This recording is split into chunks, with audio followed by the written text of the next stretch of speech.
애들 보는 동화책 가운데 안데르슨의 미운 오리 새끼라는 동화가 있어요.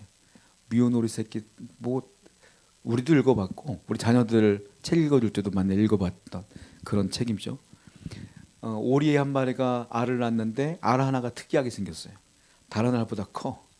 그러니까 엄마는 이게 못마땅한 거죠. 나중에 부화가 됐는데 똑같이 오리들이 생겼는데 한 오리만 너무 커. 너무 크니까 징그러워. 색깔도 좀 다른 것 같아. 엄마가 미워해. 다른 오리들도 얘는 좀 다른 것 같아도 미워해. 알죠? 다 아시죠? 나중에 이 오리가 왕따 당하다가 나중에 연못에서 물을 먹다가 하늘을 보니까 너무 아름다운 새들이 날아가는 거. 그게 뭡니까? 백조가 날아가죠. 그때 너무 우아한 모습을 보고 나도 저랬으면 좋겠다라는 생각으로 물을 봤는데 그 모습이 비치는 거예요. 그러니까 자기가 오리가 아니고 백조였던 거죠. 나중에 깨달아요. 그리고 나중에는 슬퍼했던 그 인생이 나중에는 긍정적인 인생으로 바뀌고 삶에 힘을 얻게 된다는 아주 좋은 교훈의 책이잖아요. 이게 무슨 말이냐면 내가 백조인데 내가 오리인 줄 알고 산 거예요. 그러니까 삶에 힘이 없어. 내가 백조인 걸 알고 살면 이렇게 살지는 않았겠죠. 여러분도 마찬가지고 저도 마찬가지예요. 세상에서 볼 때는 여러분들은 뭐 어떤 직장을 갖고 있고 나이는 몇이고 여러분의 집안은 어떻고 가지고 있는 자산은 어떻고 이렇게 평가하겠죠. 사람들 물어보면 그런 걸로 평가하니까. 그런데 그것은 사람들이 보는 거고 궁극적으로 여러분들이 어떤 존재인가를 아셔야 돼요. 우린 누굽니까? 그리스도인이고 하나님의 자녀잖아요. 이 정체성을 갖고 살면 내가 좀 부족하도 내가 좀 없어도 살아갈 힘이 돼요. 왜냐하면 하나님이 도울 걸 믿으니까. 이거를 정체성이라고 그래요. 그러니까 여러분이나 저나 분명한 정체성을 갖고 살아야 돼요. 우린 누구냐? 첫 번째, 하나님의 자녀다 이거죠. 자녀예요. 하나님의 자녀. 여러분도 자녀가 있잖아요. 여러분들이 자녀가 독립하기 전까지 스스로 살아가기 전까지 부모가 도와줘요. 열심히 다해서. 여러분들이 스스로 성장하기 전까지 하나님이 나를 도와요. 내 평생 도와주신다고. 왜? 자녀니까. 하나님의 자녀니까. 이걸 알면 무서울 게 없죠. 또 하나 뭡니까? 우리는 천국 백성이죠. 우리는 세상의 백성이 아니라 천국 백성이에요. 그러니까 세상에 조금 없이 살아도 저 천국 가서 내 나라 가면 내 집 가면 행복하게 살 걸 소망하며 살아야죠. 그러니까 이 정체성을 갖고 살면 이 땅에서 좀 부족해도 우리가 살만하다. 이 사실을 우리 분명히 알아야 된다는 거예요. 그러다 보니까 우리는 내가 하나님의 자녀고 천국 백성이라는 사실을 알면 이 땅에서 그렇게 살아야 돼요. 하나님의 자녀처럼. 그리고 천국 백성처럼 살아야 돼. 그래야 진정으로 하나님의 자녀죠. 내가 하나님의 자녀인데 하나님 자녀자도 안 살면 문제가 되는 거 아니겠습니까? 부모님들이 맨날 뭐라 그래? 자녀가 말썽 피우면 네 부모의 먹칠을 하는구나 이러잖아요. 맨날. 네 부모가 어떤 부모인데 옛날에 그러잖아요. 그런 거죠. 뭐 내가 제대로 안 살면 나의 아버지 하나님의 명예가 더럽혀지는 거죠. 그러니까 내가 분명히 하나님의 자녀인 걸 알면 하나님 자녀답게 살아야 되는데 이 땅을 살아가는 그리스도인들은 다 세 가지 방식으로 살아요. 모두가. 첫 번째 어떻게 사냐면 도피주의적으로 살아. 뭐냐면 세상을 등지고 살아. 이단들이 그래요. 이단들은 뭡니까? 세상은 세상. 나는 나. 어떻게 해요? 나는 그래서 산으로 올라가. 직장 그만두고 가정 내팽개치고 산으로 올라가서 기도만 해. 이거 문제가 있는 거야. 아니 만약에 그럴 거면 하나님이 날 왜 세상에 보냈어? 그 천국에서 그냥 살지. 세상을 도피적으로 사는 그리스도인들이 있어요. 문제가 있어요. 이거는. 또 하나 세상과 살다 보니까 너무 세상이 좋아. 그래서 어떻게 해요? 사람들이 좋아하는 거 좋아하고 사람들이 목표로 하는 거 목표라고 살아. 이걸 뭐라고 말하냐면 세상과 짝짝꿍했다. 다른 말로 타협주의적 신앙을 갖고 산다 이거예요. 세상하고 어느 정도 타협을 하고 살아. 이것도 하나님 보시기에 절로 좋은 게 아니에요. 하나님의 백성, 하나님의 사람은 그렇게 살면 안 되죠. 왜? 말씀대로 살아야 되는데 성경을 읽어보면 재밌는 게 뭐냐면 하나님이 원하는 게 다 성경 말씀이잖아요. 그런데 세상을 살다 보니까 하나님이 좋아하는 건 세상 사람들이 싫어해. 세상 사람들이 좋아하는 건 하나님이 싫어해. 그러니까 이거 섞일 수가 없어. 말씀을 보세요. 섞일 수가 없어. 그러니까 우리는 말씀대로 산다면 세상과 타협해서는 안 된다는 거예요. 세 번째로 그리스도인답게 살려면 뭐 어떻게 살아야 되냐면 개혁주의적 신앙으로 살아야 돼. 개혁이 뭡니까? 바꾸는 거잖아요. 변화시키는 거잖아요. 저와 여러분들이 하나님의 사람이라면 믿음을 갖고 말씀을 읽는 대로 살아가는 거예요. 그럼 어떻게 되느냐? 세상 사람들과 좀 다르게 살겠죠. 그러면 그 선한 영향력이 그들에게 미쳐서 그들이 좀 변화될 수 있도록, 세상이 변화될 수 있도록 살아가야 되는 거예요. 세상 사람들 화가 나면 화를 내죠. 우리는 참는 거야. 세상 사람들은 사람을 미워하면 미워하죠. 우리는 사랑해 주는 거야. 다르게 사는 거예요. 다르게. 그래서 그리스도인들은 뭔가 다르구나 라고 세상이 좀 바뀌어가야지. 우리가 거국적으로 정치를 하고 뭐 큰 재벌이 되어서 세상을 바꾸는 게 아니라 나부터, 내 가정서부터 바꿔나가는 거예요. 내가 믿음대로 살아가는 거야.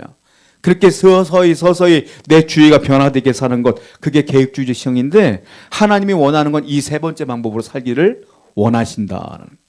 우리는 그렇게 살아야 된다라는 거예요. 마치 배하고 물 같은 거예요. 배하고 물이 있어요. 여러분, 배는요 물 위에 떠야 다녀. 가끔 가다가 우리가 갯벌 같은 데 보면 항구에 배가 있는데 물이 없어. 배가 못 움직이잖아요. 근데 물이 들어오면 그 배가 떠요. 그러니까 세상이 물이야. 우리가 그리스도인들은 배야. 그러니까 한마디로 말하면 우리는 세상에서 살아갈 수밖에 없어요. 세상에 태어났으니까 살아갈 수밖에 없어. 그러면 올바로 살아가는 게 중요하지 않겠느냐라는 건데, 결론부터 말씀드리자면 오늘 본문에서는 개혁주의적으로 좀 세상과 다르게 살면서 변화시키면서 살아가라라는 거예요. 자, 첫 번째 아까 말씀드렸잖아요. 도피주의적 삶을 사는 분들이 있어요. 세상을 등지고 사는 거예요. 다시 말씀드려요. 우리는 세상 소속이 아니라 천국 소속이야. 그러니까 사람들이 나는 천국 소속이니까 세상과 상관없어 라고 살아가는 분들이 있어요. 저는 가끔 어릴 때 그런 생각을 해봤어요. 내가 중학교 2학년 때 성령 충만히 받고 정말로 부흥회 내내 회개하고 방학 내내 눈물을 흘려도 그렇게 눈물이 멈추질 않아. 내가 뭔 죄를 그렇게 졌어? 16살짜리가. 그렇게 죄가 그렇게 많은 것 같아. 그렇게 회개하면서 어느 날 그런 생각을 해봤어요. 하나님, 나 지금 너무 행복한데, 나 지금 예수 그리스도를 너무 잘 믿는데 지금 나 죽어도 괜찮을 것 같은데요? 나 지금 죽으면 천국 갈 수 있을 것 같은데 왜 안 죽죠? 이런 질문한 적이 있어요. 지금 죽으면 천국 갈 것 같은데 왜 안 죽죠? 여러분, 세월을 살다 보니까 그런 생각 안 해보셨어요? 내가 왜 이 고생을 하고 앉아있어? 빨리 예수 믿고 천국 가면 좋을 것 같은데. 그런 생각 해본단 말이에요. 자, 왜 하나님께서 여러분들을 성령으로 만나게 하시면서 구원받았는데 왜 안 데리고 가느냐? 이유가 있어요. 왜? 내가 지금 구원받으면 생각해봐요. 여러분들의 모습으로 천국 가면 살만할 것 같아요? 아직도 부족해. 아직도 죄인이야. 아직도 욕심 더덕더덕 붙어있고, 화가 나면 화내고 미워하고 싫어하고 이게 다 있어. 아직도 부족해. 그러니까 하나님이 조금 더 다듬어서 와라. 조금 더 다듬어서 와 라는 뜻이 있고요. 두 번째로 사명이 있어서 그래. 사명이. 너 혼자 믿고 오지 말고 너 믿고 안 믿는 분들에게 전도도 하고 그들도 믿게 하고 오면 어떻겠니? 라는 뜻이 있어서 그래요. 그러니까 우리가 살아있으면 아직 내가 부족하구나. 첫 번째. 두 번째, 아직 하나님이 그래도 사명을 주셨구나. 이 사실을 갖고 감사하면서 사셔야 돼요. 그 사명을 감당하고 내 인격을 좀 구별되게 살아가려고 노력을 해야 된다는 거예요. 자, 바울이 이런 말을 해요. 고린도전서 5장 10절입니다. 보겠습니다. 시작. 이 말은 우상 숭배한 자들을 도무지 사귀지 말라 하는 것이 아니니 만일 그래하면 너희가 세상 밖으로 나가라. 무슨 말이냐면 바울이 그랬어요. 세상과 짝짝꿍하지 말아라. 그랬더니 누군가 오해를 한 거야. 그러면 나 예수 믿는데 예수 믿는 사람들끼리만 만나고 커피 먹고 밥 먹고 사귀어야 됩니까? 세상에는 안 믿는 분들이 더 많은데? 그렇게 질문했더니 그런 거예요. 내 말은 정말로 음행하고 죄 짓고 우상 숭배하고 정말로 죄 짓는 자를 멀리하라는 거지, 세상에 살아가는 예수 안 믿는 사람들과 멀리하라는 뜻이 아니야. 만약에 그럴 거면 네 세상에서 왜 사니? 세상에 떠나 살아야지. 여러분들 친구들 가운데 다 예수 믿어요? 저는 다 목사야, 친구가. 어쩔 수 없어. 여러분 안 그렇잖아요. 세상에서 직장 생활은 다 예수 믿어? 안 믿잖아. 그런 사람들과 다 멀리해야 돼, 원수 취급해야 돼? 아니란 말이에요. 잘 인격적으로 다 사귀어 살아라는 말이야. 그들이 정말로 우상 숭배하고 여러분들을 빠뜨리지 않는 이상은 그냥 살아가라는 소리야. 안 그러면 세상에서 어떻게 살아 우리가. 바울이 그 얘기하는 거예요. 그러니까 이 말은 뭐냐, 세상 등지지 말고 세상 속에서 어울려가며 살아가는 게 맞지, 이런 뜻이에요. 여러분들이 믿음을 갖고 그렇게 살라는 뜻이에요. 예수님도 이런 기도를 합니다. 요한복음 17장 15절 말씀 봐요. 시작. 내가 세상에서 데려가기를 위함이 아니요 다만 악에 빠지지 않게. 예수님이 기도합니다. 뭐라고 했어요? 악에 빠지지 않게 해주었어라고. 시험에 들지 말게 해달라고 기도하라 했잖아요. 만약에 여러분들이 악에 빠지지 않기를 원하면, 시험에 안 들 거면 아예 세상에 없는 게 낫지. 그럼 시험도 안 될 거 아니에요. 예수님은 그렇게 기도하지 않았어요.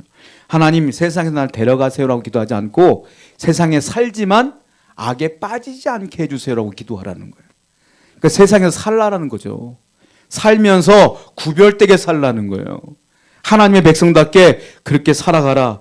여러분 또 내일부터 직장 생활하고 사업장 가고 또 가정 생활하고 학교 생활하고 많은 사람들 만날 거예요. 구별되셔야 돼요. 그들과 만났을 때 좀 변화되는 모습으로 그들에게 선한 영향력을 끼치는 게 맞다. 즉 세상에 참여하며 살아라. 이게 맞다는 거예요. 예전에 그 청년 사역하는데 청년이 그러더라고요. 자기가 갔는데 자기가 갔던 회사 사장이 기독교인을 너무 싫어한대. 너무 싫어한대. 그래서 물어보니까 기독교인은 하나도 안 뽑는다는 거예요. 근데 그 회사가 괜찮대, 조건이 자기한테. 이력서 쓸까 말까요? 종교란이 있는데 종교란에다가 기독교라고 쓸까 말까 고민된다는 거예요. 이력서에다가. 제가 뭐라 그랬게요? 뭐라 그랬겠어요? 내가 써! 그랬지. 써! 너가 하나님의 백성인데 그게 부끄럽냐? 써! 안 되면 많은 거지. 더 좋은 데 주실 거지. 써! 그랬지.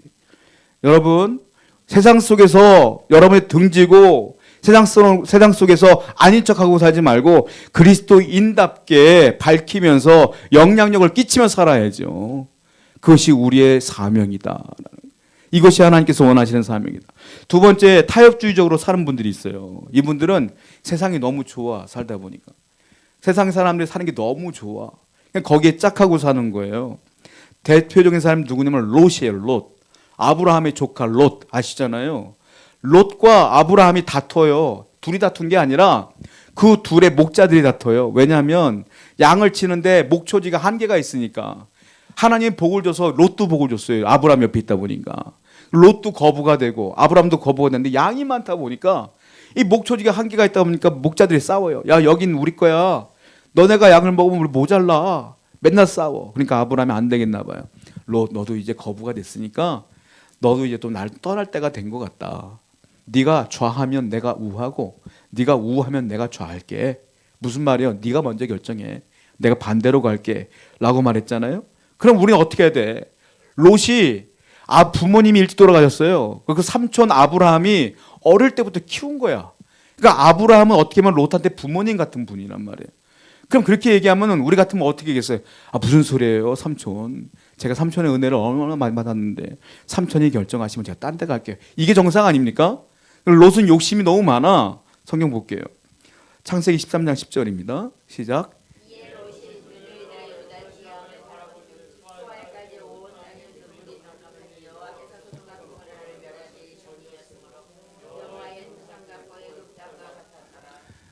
소돔과 고모라를 선택하는데 그때는 멸망하기 전이라 사람들이 많이 모였어요. 거기가 막 물도 흐르고 푸른 초장제가 너무 좋은 거야. 그러니까 그 보기가 좋아서 알고 있는 것처럼 롯이 소돔과 고모라를 먼저 선택해요. 자기가 먼저 좋은 땅을 선점하는 거야. 아주 못됐어요.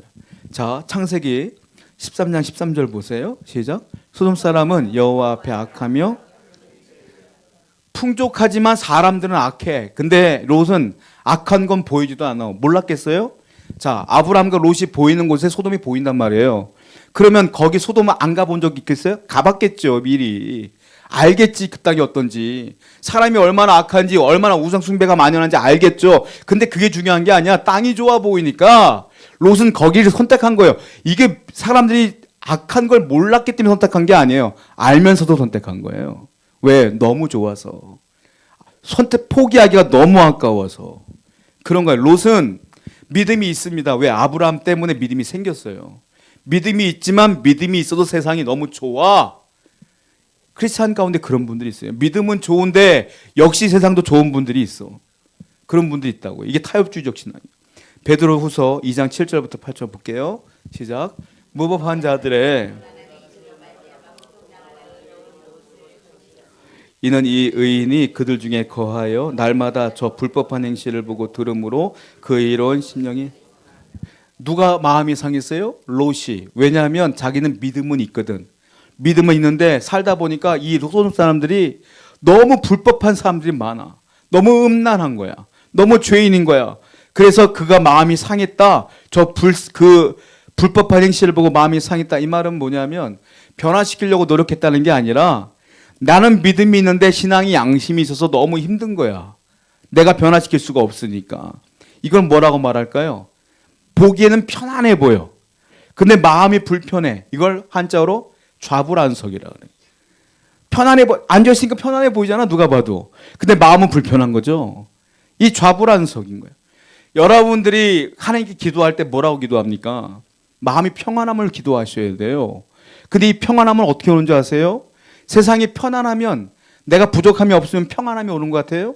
절대 그렇지 않아요. 내가 말씀대로 살아야 평안한 거예요. 내가 편안한 삶을 살기 때문에 평안한 게 아니라 말씀대로 살아야 세상은 좀 불편해도 내가 평안한 거라고. 여러분 생각해봐요. 승리하고 성공해도요, 내가 하나님께 늘 죄 짓고 살면 마음이 불편하다고. 하나님이 언제 걷어갈지 모르니까 그거 늘 인식하면서 살 수밖에 없다니까요. 그러니까 마음이 평안한 건 내가 말씀대로 살아야지 평안한 거예요. 근데 롯은 알아. 내가 편안하지만, 내가 좋은 땅을 선택했지만 하나 보니까, 사람들 보니까 다 죄인이야. 그 마음이 불편할 수밖에 없는 거예요.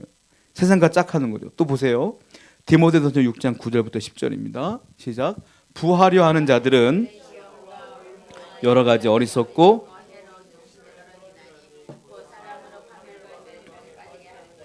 돈을 사랑함이 일만하게 뿌리가 되나니 이것을 탐내는 자들은 미혹을 받아. 우리에게 돈이 필요합니다. 돈 없이 어떻게 살아요? 물질이 필요합니다. 물질 없이 어떻게 살아요? 그런데 우리가 하나님보다 돈을 더 사랑하게 되면 불편해진다니까요, 마음이. 하나님이 원하는 건 뭐냐면 돈, 물질은 내가 줄 테니까 너는 먼저 그의 나라와 그의 의를 구해. 네가 신앙생활 제대로 하면 내가 부어줄게, 이 뜻이란 말이에요. 이 우선순위를 잘못한 거예요. 그러니까 하나님께서 돈을 먼저 하나님보다 사랑하면 일만하게 뿌리가 된다는 말이 그 말이에요. 롯은 지금 자기가 볼 때에 좋은 걸 선택한 거예요, 세상에. 그래서 마음이 불편하더라. 또 보세요. 시편 84편 10절부터 11절입니다. 시작. 주의 궁정에서 한 날이 하는 것에 첫날보다 나은지 악인이 장막에 사는 것보다 성전 문지기로 있는 것이 좋사오니 여호와 하나님은 해요 방패시라. 여호와께서 은혜와 영화를 주시며 정직하게 행하는 것 아끼지 아니하실 것이라. 세상의 첫날보다 하나님의 1일이 더 낫다. 숫자로 보면 1000배잖아요. 근데 낫대. 그리고 성전의 문지기로 있는 것이 훨씬 낫대. 세상 사람들이 볼 때는 문지기구나 하지만 하나님 볼 때 하나님의 성전의 문지기가 훨씬 낫다는 거예요. 그러니까 이게 뭐예요? 내 마음의 평화와 은혜는 하나님께 붙어있는, 오전 설교가 똑같아. 붙어있는 자에게 오는 것이다 라는 거 아니겠어요? 바울도 비슷한 고백을 해요. 빌립보서 4장 11절 12절입니다. 시작. 내가 궁핍함으로 말하는 것이 아니니 형편이지 나는 자족하기를 배웠노니 나는 비천에 처할 줄도 알고 풍부에 처할 줄도 알아. 모든 일 곧 배부름과 배고픔과 풍부와 궁핍과에도 처할 줄 아는 일체의 비결을 배웠노니. 나는 자족한다, 바울이 말하는 거야. 빌립보 감옥에서 고백하는 거야. 감옥에 있어 지금 바울은. 나는 자족해. 나는 있어도 괜찮고 없어도 괜찮아. 자족해. 왜냐하면 이 비밀을 내가 배웠거든. 누구한테? 예수님한테 배웠거든. 나 예수님 믿으면 괜찮아. 이 말이에요. 그러니까 이 사도 바울은 세상과 타협할 수가 없어. 왜? 없어도 괜찮으니까. 있으면 감사하고 없어도 괜찮아. 주님이 나와 함께 계시면 괜찮아. 이 믿음으로 사니까 세상이 아무리 좋아봤자 바울한테는 별거 아닌 거예요. 여러분들이 왜 이렇게 세상이 좋아 보일까요? 주님이 별거 아닌 것처럼 보이니까 그런 거예요. 세상이 대단해 보이고 주님이 아무것도 아닌 것처럼 보이니까 세상이 더 좋아 보이는 거예요. 주님이 훨씬 더 위대하게 보인다면 세상은 아무것도 아니에요. 그러니까 믿음이 뭡니까? 자족하는 거예요. 감사하는 거예요. 그리고 세상과 타협하는 게 아니라 주님 바라보는 것이다 라는 거 아니겠습니까? 근데 하나님께서 참 롯을 사랑하셔서 롯이 자꾸 짝짝꿍하니까 경고를 한번 해주죠. 창세기 14장 14절부터 16절 한번 혼냅니다. 읽어볼게요. 시작. 아브라함이 그의 조카 사로잡힘을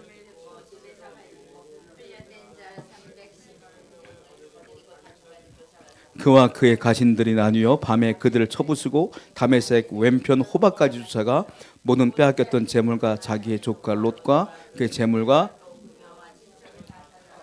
하나님께서 롯의 마음에 불편함을 줬거든. 롯이 불편했잖아요. 그건 뭐냐면 사인이에요. 빠져나오라는.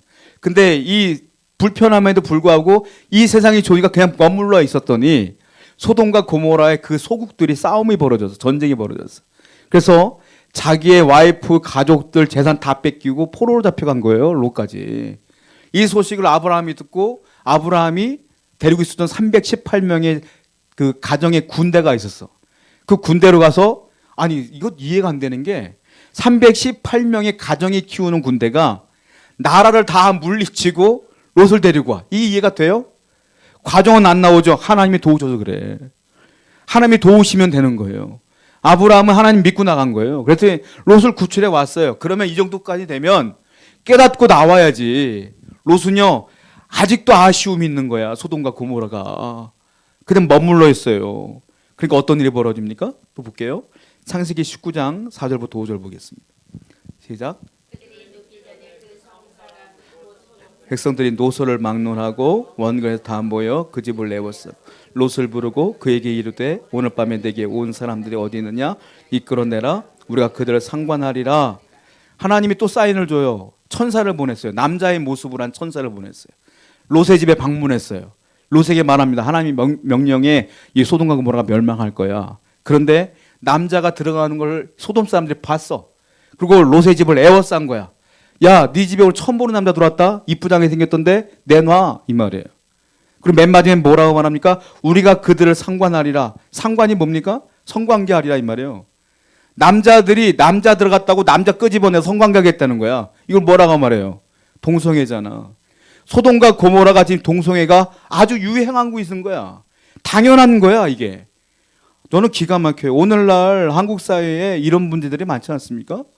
나는 이거 볼 때마다 기가 막힐 때가 많아요. 와, 소돔과 고모라하고 대한민국하고 뭐가 다르지? 이 생각이 들어요. 말세지 말이 맞는 것 같아. 이게 어떻게 정상입니까? 소돔과 고모라는 이렇게 도덕적으로 타락했기 때문에 하나님 멸망시킨 거거든요. 그 우리나라도 멸망되고도 이상할 게 없는 거야 지금. 저는 우리 기도해야 돼요 여러분들. 이런 상황까지 왔어요. 근데 저는 더 충격적인 게 뭔지 아십니까? 롯의 반응이 더 충격적이야. 자, 성경 볼게요. 19장 7절부터 8절입니다. 시작. 이르되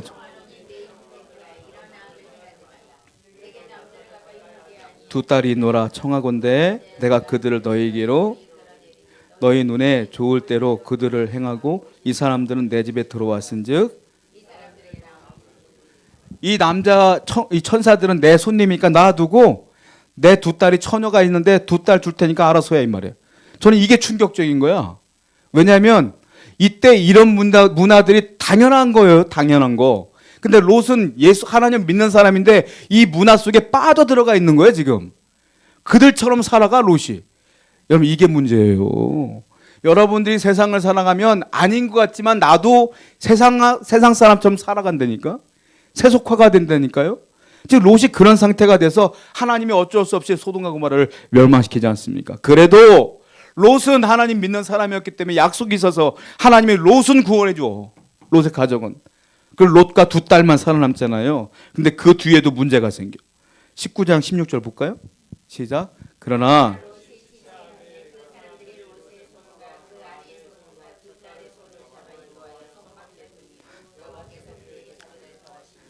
19장 36절부터 38절 볼게요. 시작. 롯의 두 딸이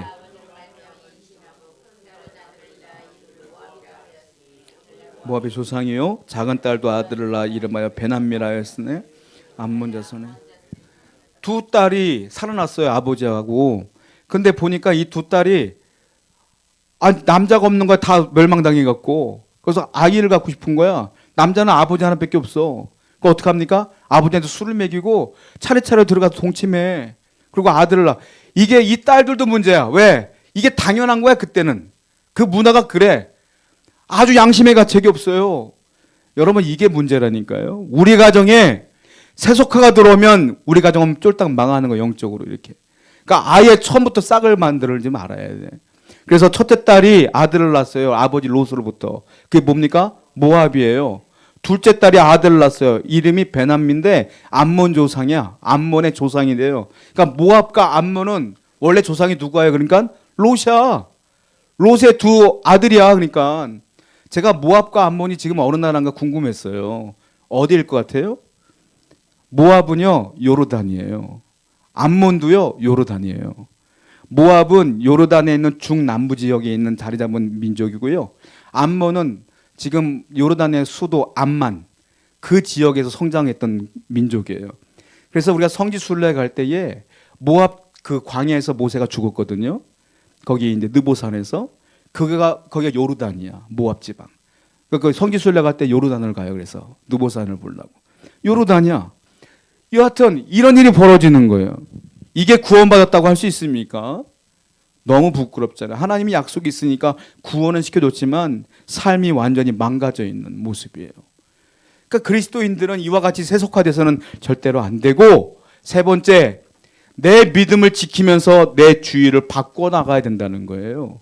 그게 뭡니까? 개혁주의적인 생각인데 요한일서 2장 15절부터 17절 보겠습니다. 시작. 이 세상이나 세상을 사랑하면 그 사랑 있지 아니하고 이는 세상에 있는 모든 것이 육신의 정욕과 안목의 정욕 자랑이니 다 아버지로부터 온 것이 아니요 세상으로부터 온 것이라. 이 세상도 그 정욕도 지나가되 오직 하나님의 뜻을 행하는 자는 요한 사도가 뭐라고 합니까? 너는 세상이나 세상에 있는 것들을 사랑하지 말라 이렇게 시작해요. 사랑하지 말라. 세상을 살아가면 아버지가 네 안에 없는 거야 이 말이에요. 아버지와 멀어져 있는 거야. 아버지가 내 안에 있는데 어떻게 세상을 사랑해? 이렇게 지금 사도 요한은 얘기하고 있는 거예요. 그러면 구체적으로 우리가 정체성을 지키며 내 주의를 바꿔나가는 행위가 뭐겠어요? 어떻게 해야 될까요? 성경에 말하는 건 첫 번째가 뭐냐면 거룩해져라예요. 거룩해져라. 이거 우리 교단은 뭐라고 하죠? 성결해져라. 거룩해져라. 성결해져라. 거룩은 다른 말로 구별되라 이 말이에요. 다르게 살아. 다르게 살아라. 구별되라 이 말이에요. 그리스도인들은 좀 달라야 돼요. 베드로전서 4장 3절입니다. 읽어봐요. 시작. 너희가 음란과 정욕과 이방인의 뜻을 따라. 참 이게 은혜야. 맨 마지막 보세요. 지나간 때로 족하도다. 이 앞에 뭐가 있어요? 네가 우상도 숭배했고 네가 세상적으로 살아갔지? 근데 맨 마지막에 뭐라고 했어요? 지나간 때로 족하도다. 지나간 건 지나간 거야. 그건 회개했으니까 됐어. 다른 말로 말하면 지나간 대로 살지 말고 이제는 다르게 살아 이 말이에요. 여러분들은 그 마귀는 내 과거의 죄를 물고 늘어져요. 하나님은 이미 여러분들의 죄를 용서하셨기 때문에 여러분이 믿음을 갖고 있는 거예요. 지금은 과거는 과거고 지금 잘 사셔야 돼. 지금 다르게 사셔야 된다. 이 말에 베드로가 그 얘기하고 있어요. 베드로는 그럴 만도 해. 아시죠? 3번 부인했다가 바뀌었으니까. 그러니까 여러분 우리도 그래야 된다는 거예요. 바울은 또 이렇게 권면해요. 로마서 12장 2절입니다. 시작. 너희는 이 세대를 본받지 말고 오직 마음을 새롭게 함으로 변화를 받아 이 세대를 뭐 하지 말라? 본받지 말라. 물들지 말라. 세상에 물들지 말고 뭐라고 합니까? 하나님의 뜻이 무엇인지 분별하며 살아라. 그러니까 하나님의 뜻대로 살라 이거예요. 구별되게 살라. 또 요셉을 볼까요? 요셉이 그렇게 살았죠. 창세기 39장 9절부터 10절을 보겠습니다. 시작. 이 집에는 나보다 큰 이가 없으니 주인의 아무도 내게 금하지 아니하였음. 금한 것은 당신뿐이니 당신은 그의 아내임이라. 이 큰 일을 하여 하나님께 죄를 지으리까 여인이 날마다 요셉을 청하였으나 요셉이 듣지 아니하여 동침하지 아니할 뿐더러 함께 지단. 보디발의 아내가 매일 유혹하는데 그 주인한테 이렇게 얘기하는 거 아니에요. 내가 어떻게 하나님께 죄를 지을 수 있겠어요. 그리고 유혹이 넘어가지 않으려고 함께 있지도 않더라. 만약에 요셉이 넘어가면은 아마 편안한 삶을 살았을 거예요. 롯처럼. 근데 마음은 어땠을 것 같아요? 불편했죠. 이 또한 좌불안석이었을 거예요. 내가 죄를 졌으니까 하나님이 나를 어떻게 할 것 같으니까. 근데 요셉은 삶은 불편해. 근데 마음은 분명히 평안했을 거예요. 왜? 하나님이 지키는 것을 확실했기 때문에 그래. 이렇게 살라 이거예요. 이렇게 구별되게 살라. 두 번째, 성도는 어떻게 살아야 되냐면 성결하고 구별되게 사는 것뿐만이 아니라 문제를 만났을 때에 우리는 기도하며 사는 거예요. 기도가 뭡니까? 하나님께 맡기는 거예요. 내 문제를. 그렇게 살라 이거예요. 자, 다니엘서 6장 10절 말씀입니다. 다니엘이 문제를 크게 만나죠? 뭐 했을까요? 읽어보겠습니다. 시작. 다니엘이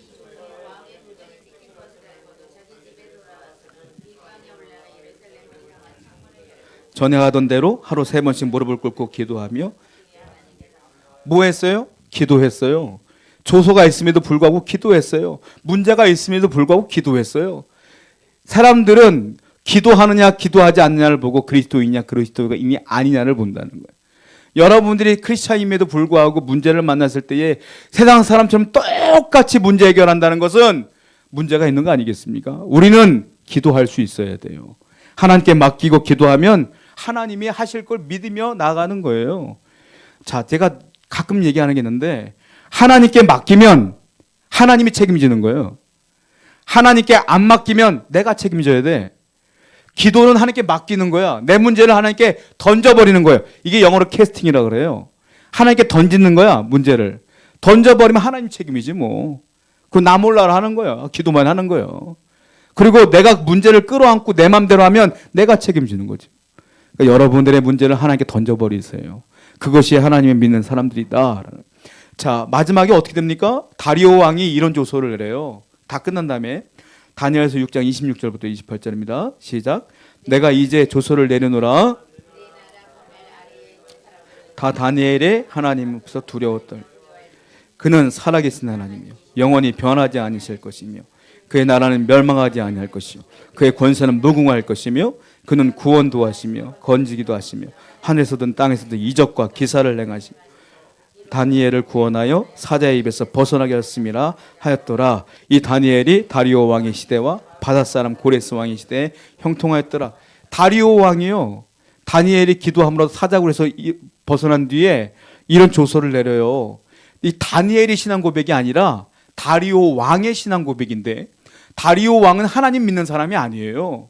그런데 다니엘 때문에 하나님을 본 거야. 그리고 이 왕이요, 자기 백성들에게 이렇게 얘기하는 거예요. 야, 다니엘이 하나님을 두려워해야 된다. 그 하나님은 어떤 분이야? 살아계신 하나님이고 변하지 않는 분이며 다니엘의 나라는 멸망하지 않을 것이며 그의 권세는 무궁할 것이며 구원도 하시고 건져내시기도 하시고 사자의 입에서 다니엘을 벗어나게 하신 분이야. 신앙 고백하시면서 너희들도 하나님 믿어라 그러는 거예요. 이게 얼마나 대단한 일입니까? 다니엘이 거룩하게 살았더니, 구별되게 살았더니, 기도하며 살았더니 왕이 변한 거예요. 그리고 나라가 변한 거예요. 하나님이 그렇게 위대하게 우리가 살기를 원해요.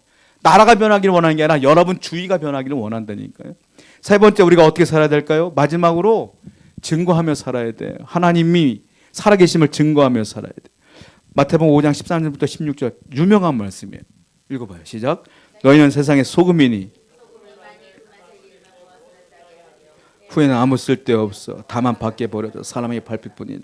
너희는 세상의 빛이라. 산 위에 있는 동네가 숨기지 못할 것이요 사람이 등불을 켜서 말 아래 두지 아니하고 등경 위에 두나니 이러므로 집안 모든 사람이 비추느니라.